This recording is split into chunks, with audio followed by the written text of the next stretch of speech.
إن الحمد لله نحمده ونستعينه ونستغفره ونؤمن به ونتوكل عليه ونعوذ بالله من شرور أنفسنا ومن سيئات أعمالنا من يهده الله فلا مضل له ومن يضلل فلا هادي له وأشهد أن لا إله إلا الله وحده لا شريك له وأشهد أن محمدا عبده ورسوله أما بعد أعوذ بالله من الشيطان الرجيم بسم الله الرحمن الرحيم لقد من الله على المؤمنين إذ بعث فيهم رسولا من أنفسهم يتلو عليهم آياته ويزكيهم ويعلمهم الكتاب والحكمة وإن كانوا من قبل لفي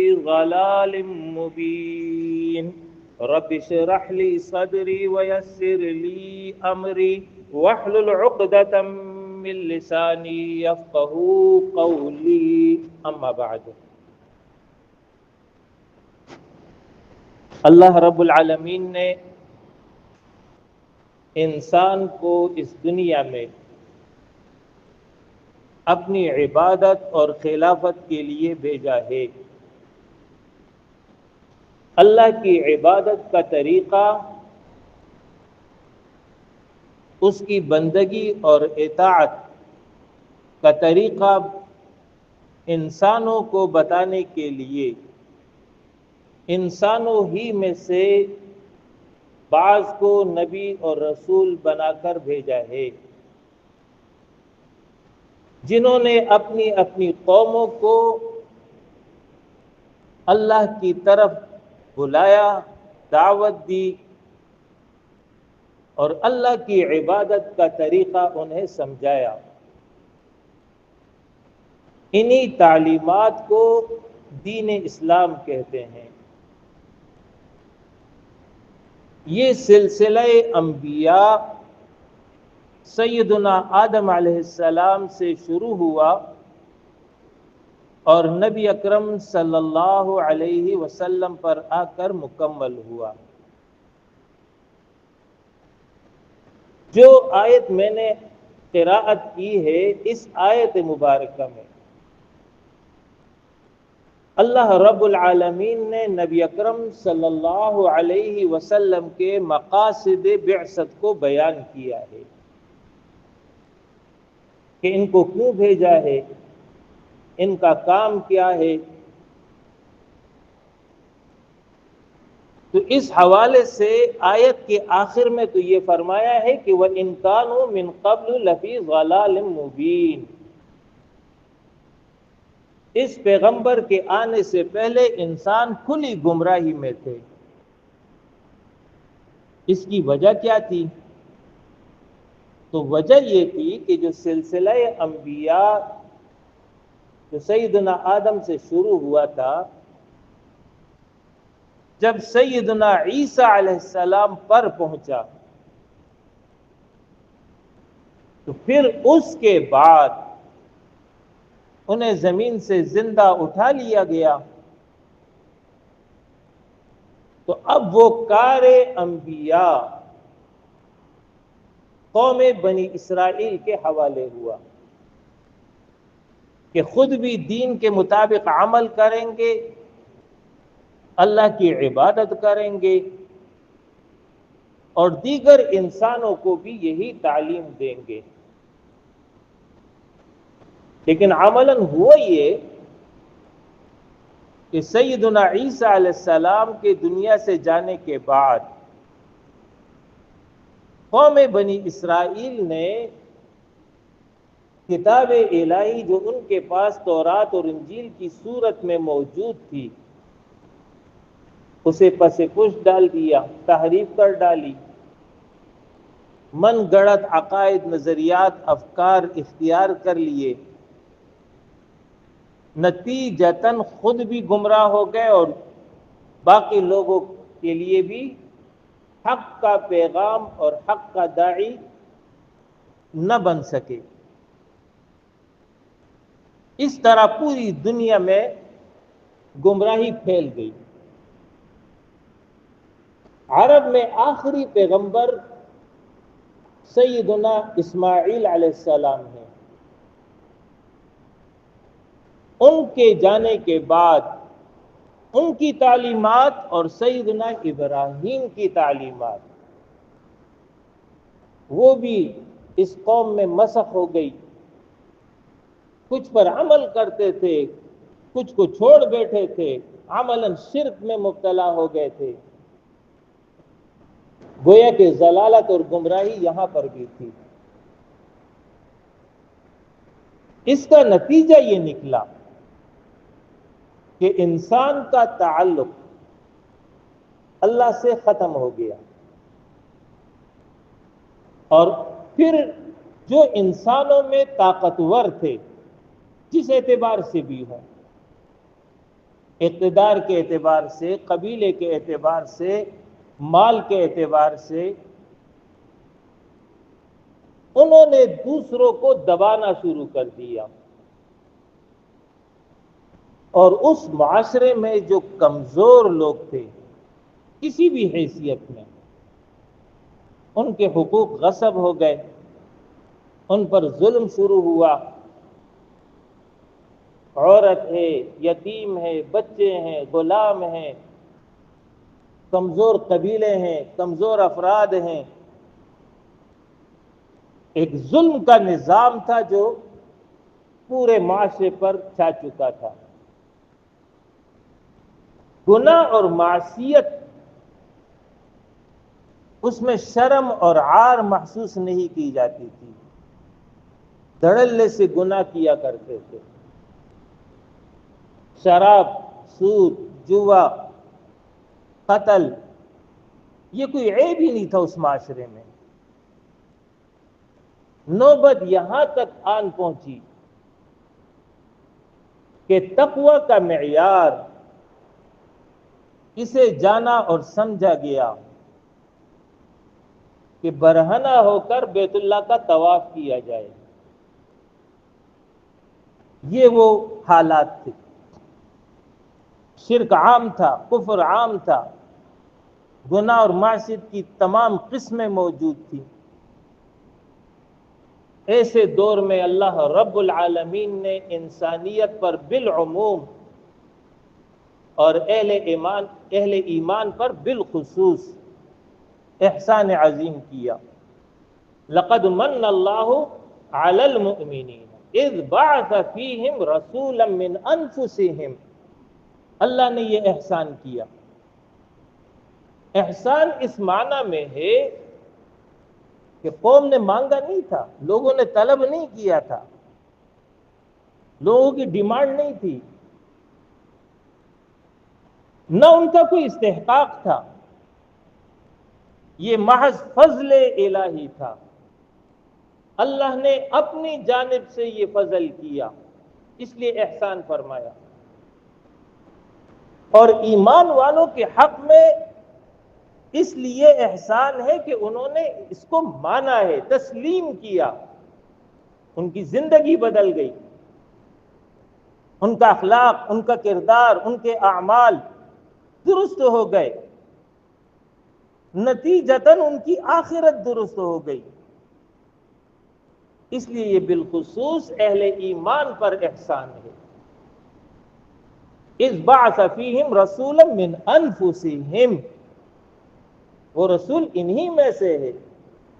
اب جنات میں سے آتا، فرشتوں میں سے آتا تو انسانوں کے لیے تو اس سے تعلیم حاصل کرنا ہی ناممکن تھا، وہ تو انسانوں کے لیے نمونہ عمل بن ہی نہیں سکتے تھے، تو انہی میں سے بھیجا ہے۔ کام کیا ہے؟ یتلو علیہم آیاتہ، پہلا کام ان کو اللہ کی آیات کی تلاوت کرے گا۔ تو تلاوت تو پہلے بھی تھی، تورات کی صورت میں، انجیل کی صورت میں، لیکن وہ تلاوت اب جو ہے منسوخ ہو گئی، اس لیے کہ اس میں ترمیم ہو گئی، تعویل ہو گئی، تحریف ہو گئی۔ اور نئے دور کے اعتبار سے نئے احکام آ گئے. تو پیغمبر نے آ کر کے ان کو وحی الہی سنائی کہ اب اللہ کا کلام یہ ہے، پیغام یہ ہے. قرآن سنایا. وَيُزَكِّيهِمْ، دوسرا کام یہ پیغمبر ان کو پاک کرتا ہے. آپ صلی اللہ علیہ وسلم نے عقیدے کی بھی اصلاح کی ہے اور عمل اور اخلاق کی بھی اصلاح کی ہے. سب سے زیادہ اور سب سے اہم عقیدے کی اصلاح ہے. عقیدہ درست ہوگا تو عمل اور اخلاق خود بخود درست ہوتے چلے جائیں گے. اگر عقیدہ ہی خراب ہو گیا تو عمل اور اخلاق خود بخود خراب ہوتے ہیں. لہذا سب سے زیادہ آپ صلی اللہ علیہ وسلم کی توجہ عقیدے کی اصلاح پر تھی. اور عقائد میں سب سے اہم ترین عقیدہ توحید ہے کہ اللہ ہی اس کائنات کا خالق ہے، مالک ہے، حاکم ہے، مدبر اور منتظم ہے، رازق ہے، اور وہی مستحق عبادت ہے، وہی معبود برحق ہے. اس کے ماں سوا کسی اور کی عبادت نہیں ہوگی، کسی اور کی پوجا اور پرستش نہیں ہوگی. یہ سب سے اہم دعوت تھی، سب سے اہم کام یہی تھا. قرآن مجید میں اللہ رب العالمین نے شرک کو ظلم عظیم قرار دیا. ان الشرک لظلم عظیم، شرک بہت بڑا ظلم ہے. ظلم کہتے ہیں کسی شے کو اپنے اصل مقام سے ہٹا کر دوسری جگہ رکھ دینا.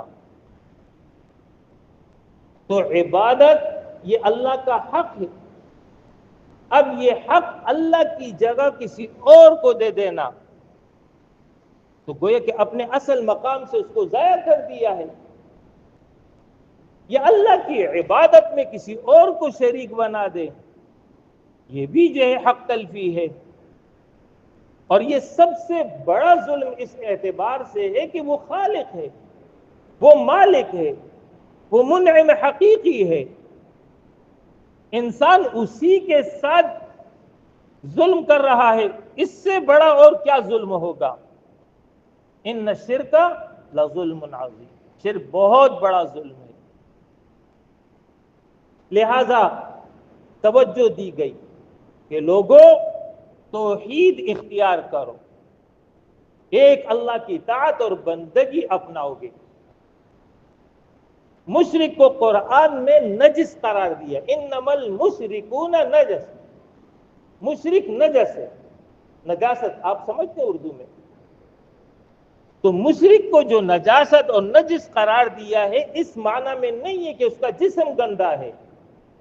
ہو سکتا ہے وہ صابن سے نہا کے آیا ہو، لیکن قرآن اس کو پھر بھی نجس کہتا ہے. وہ اس معنی میں ہے کہ اس کا عقیدہ گندا ہے، اس کا عمل گندا ہے. لہذا وَيُزَكِّيهِمْ، پیغمبر کا کام یہ تھا کہ ان کو پاک کرے گا شرک سے. اس کے ساتھ ساتھ عمل کی اصلاح، عبادات محضہ، پوجا اور پرستش کے طریقے، عملی زندگی کا طریقہ، انفرادی اور اجتماعی اعمال اور معاملات، اس حوالے سے آپ صلی اللہ علیہ وسلم نے ان کو پاک کیا. توحید کے مطابق ان کا عمل ہو گیا، توحید کے مطابق ان کا کردار بن گیا. وَيُزَكِّيهِمْ، ان کو پاک کرے گا. اخلاق کے اعتبار سے پاکی، دل میں جو ہے حسد نہ ہو، بغض نہ ہو، کینہ نہ ہو، کبر اور غرور نہ ہو، بخل کی بیماری نہ ہو، خود پسندی میں مبتلا نہ ہو، دل میں عاجزی ہو، انکساری ہو، تواضع ہو، اللہ کی معرفت ہو، اللہ کی محبت ہو، اللہ ہی پر بھروسہ ہو، اللہ ہی کا خوف دل میں موجود ہو. اس طرح ان کے اخلاق کو پاک کیا. وَيُزَكِّيهِمْ، تزکیہ کا ایک معنی تو یہی ہے جس کی تفصیل میں نے بتا دی.